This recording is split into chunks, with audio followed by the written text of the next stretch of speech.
سلام دوستای خوبم. ست مستطیل 16 پارچه لیمون رو آوردم باز کنم و بهتون میگم چه لیتری داخلش هست.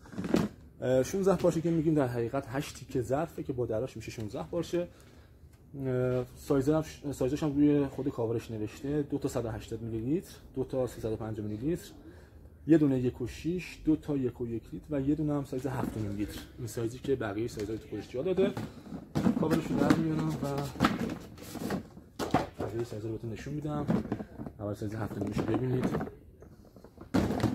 همونطور که روی کاورش هم توضیح داد، چند تا از سایزاش مثل سایز 1.1 و سایز 180 میلی که داخل این کار هست، دو سری ازش توی ست گذاشته شده که این حجم 1.1 لیترشه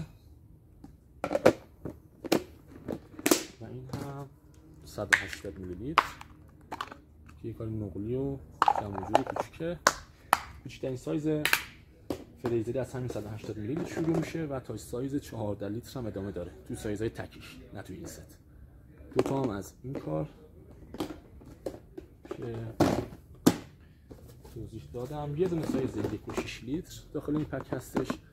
پرفروش ترین سایز فریزری ها 1.6 لیتره به خاطر سایزی که تقریبا به سایز ناهاربری میخوره و خیلی مصرف داره.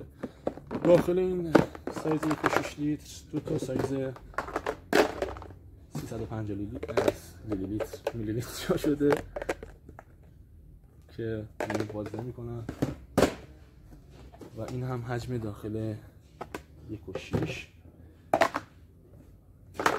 و تمام. یه صبرش هم اومد. ماشاءالله.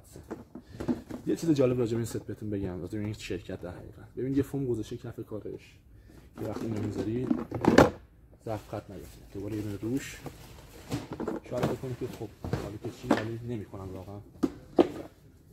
توی بقیه شرکت‌ها کمتر دیده میشه این حجم از اهمیتی که به محصول داده میشه و یکی از دلایلی که شاید لیمون متفاوت هست همین نکته‌های کوچیکه که گفتم بعد نیست توی این ویدیو بهش اشاره کنم. خیلی ممنونم که همراه بودید.